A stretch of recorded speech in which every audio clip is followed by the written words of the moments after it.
Still with y'all, man. Wanted to talk to y'all about something very important today. Um, the danger of double-mindedness. Now, I am someone who has dealt with this firsthand and still deal with this sometimes. Um, Grew up in a separated household. I would go to my mom's house and not really um, read the word or listen to gospel music and stuff like that. On the other side, I would go to my dad's house and do those very things. And that's how I lived my life from adolescence all the way to um, college, honestly. I like to say, when I tell people my testimony, I was 50% Jesus and 50% world. Um, and that's just how I lived my life. And lately, as I just get deeper into my relationship with God, I'm starting to realize the dangers of double-mindedness and how I've just grown up in that. So I just kind of wanted to share that with y'all and share the scripture with y'all to help anyone who is in the same predicament as me.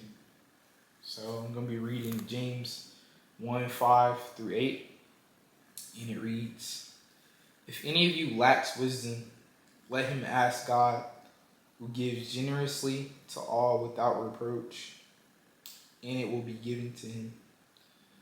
But let him ask in faith, with no doubting, for the one who doubts is like a wave of the sea that is driven and tossed by the wind. For that person must not suppose that he will receive anything from the Lord. He is a double-minded man, unstable in all his ways." So I think that's very important, right? Because we hear that and we're like, okay, just don't be double-minded. But a lot of times, double-mindedness isn't a choice. It's a posture. It's a situation you're in. Like for me, I could not control the double-mindedness that was kind of like given to me almost by a result of just like life circumstances. But the key thing there in that scripture is, if any of you lacks wisdom, let him ask God. So the key to not being double-minded is having wisdom, right?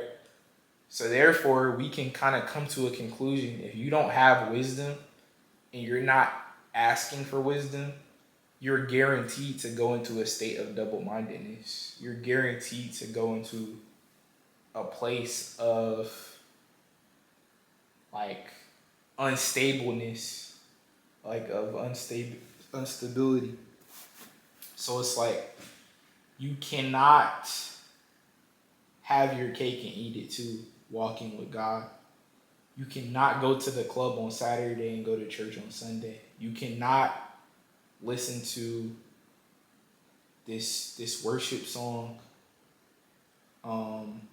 Sunday morning and you're blasting this wild song Sunday night. It's just not how it works. And it says a double-minded man will be unstable in all his ways.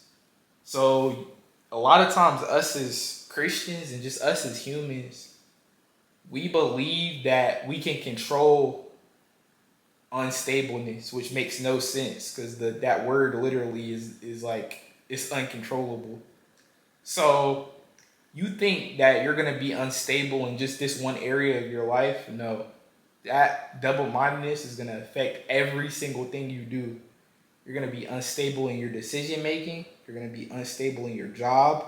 You're going to be unstable in your relationships. You're going to be unstable in all these areas off of the simple fact that you're lacking wisdom and you're not asking God. A lot of people lack wisdom and they ask everything else but God.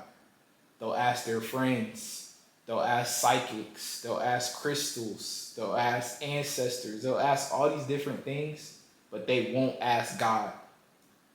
A lot of times, like, we're all seeking wisdom. We were all created to question. We were all created to figure and seek out.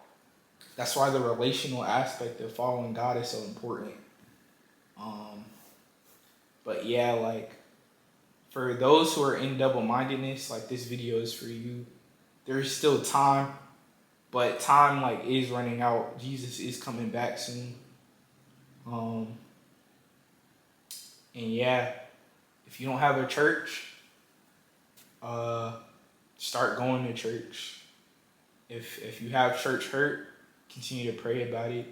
Continue to seek the Lord anyway in that. I would say like really just give your heart to God. Like God is after the hearts of young people. I know it's a lot of young people that follow me. And a lot of my peers obviously are my age or younger. God is seeking after your heart.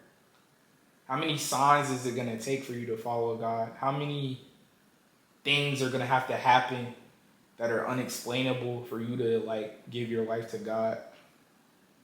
Like give your life to God today. He woke you up today. You're sitting here watching this video. This is a reason to start following God. He gave you breath in your lungs today to follow him. He gave you another chance. Every day is just another chance to either start following God or get closer to God if you're already following him. So yeah, man, that's all I got. I pray that this video blesses somebody. I pray that somebody receives this. I receive it for myself because I know I need to take every single thing that I just said in this video to the heart, and that I need to follow it as well. So yeah, thank y'all. Love y'all. God bless. Drink water. Praise Jesus. I'll catch y'all.